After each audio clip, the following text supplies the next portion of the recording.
All right, let's talk The Sopranos. If I asked you who the smartest character is, who pops into your head? Tony, right? Maybe Silvio, but what if the real genius is the guy we all kind of laughed off? Today we're going to dig into this really cool theory that completely flips the idea of smart on its head, especially in the mob world. Yeah, it's easy to point to Tony's big strategic moves, or how Silvio was always the calm, cool advisor. But what if that's not the right way to measure intelligence here? What if we've been looking at this whole thing completely backwards? Maybe the true genius wasn't the guy calling the shots. Because think about it. In that world, that brutal kill or be killed game, what's the real win? It's not about having the most cash or being the top boss. Nope. When it all comes down to it, it's about one thing. Just one. Survival. And that brings us to the most unlikely guy you could possibly imagine, Paulie Walnuts Gualtieri. Yeah, Paulie. This whole theory basically calls him a cockroach. And believe it or not, that's meant as a huge compliment. He's the guy who's built to survive anything, the one who'll do whatever it takes to be the last man standing. I mean, just look at his resume, right? Vietnam, prison, all those mob wars, even Tony's anger, and cancer. He outlasts pretty much everybody. He survives these huge storms that just wipe out guys who are way more ambitious, way more powerful. They all rise and then they crash and burn, but Paulie, he just keeps on going. So, how does he do it? How does he pull this off? It's not just blind luck, not at all. It's a very specific, almost hardwired set of, well, let's call them psychological tools. It's how he wins the game by basically refusing to play it like everyone else. Okay, so what's his main driver? For most of these guys, it's greed, right? Or ambition. Or just pure anger. But not Paulie. His engine is fear. A deep, constant fear of losing what he has. And that makes him play defense in a game where everyone else is on offense. He's always cautious, always looking over his shoulder. And if you really want to see this in action, just put him side by side with Christopher Moltisanti. They are polar opposites. Christopher is all about legacy, climbing that ladder, being a big shot. Paulie, he wants absolutely none of that. He is the anti-Christopher, through and through. Here's the key, right here. Paulie gets something that Christopher never does. The guy at the very top has a giant target on his back.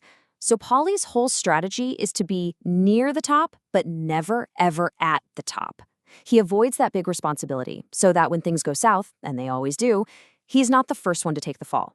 All right, let's switch gears to his most obvious trait, the thing we all remember him for. And it's actually one of his most powerful defense mechanisms. We are, of course, talking about the way he's, well, kind of goofy. Just think about it for a second. The constant jokes, those weird superstitions, just his overall goofy personality, it's all a brilliant disguise. It makes the really dangerous people around him underestimate him. They don't see him as a threat. He's basically hiding in plain sight by turning himself into a cartoon character. And this isn't just him being an idiot. It's actually a pretty smart psychological move. It's called cognitive simplification.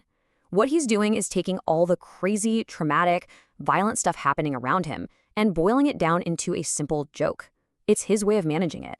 This is how he deals with it all without getting completely crushed. You see Tony having panic attacks. You see Christopher falling deeper into addiction. But Paulie? He just turns the absolute horror of their lives into a punchline. It's like a shield that protects his mind. But, and this is a big but, this incredible survival instinct comes with a price. A really, really high price. It's a hollow victory, and the cost is profound. If you look at every other main character, they all change. They grow, they fall, they evolve. But not Paulie. He starts the show at point A, and he ends the show at point A. He's completely stagnant. That survival mechanism that keeps him alive, it's also a prison that stops him from ever actually growing as a person. We get one really rare glimpse behind the curtain, though. It's that moment he finds out his Aunt Nucci was actually his mother. His reaction isn't big and loud. It's not rage or sadness. It's just this quiet, devastating line. And in that moment, you see the core of his whole identity just crumble. You see, his relationship with his mother was the only real thing in his life that wasn't a transaction. It was the one bond he had that wasn't about what he could get out of it. And when the truth of that relationship is destroyed, it cuts his last rope to anything outside the mob life. It seals him off completely. And from then on, you really see it. The guy is just incapable of a real connection. Everything becomes a calculation. Religion? That's just a deal for protection. Loyalty? It's whatever works for him that day. His friends are just coworkers. He's living completely in the now because he has no real past to look back on and no future he's building towards. So, where does that leave us? What's the takeaway here? What does it actually mean to win a game where the price of admission is your own humanity? I mean, Paulie doesn't suffer like Tony does. He's not tortured by his conscience. He's not wrestling with his demons in therapy.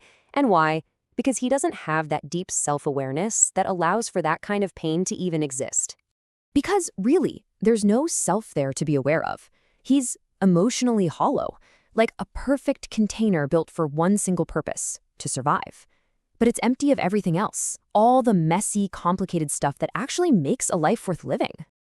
And that's the big, haunting question his character leaves us with, isn't it? If survival is the only thing that counts as a win, what's that victory really worth? Paulie Gualtieri absolutely won the game, but you have to ask yourself, what did he really win?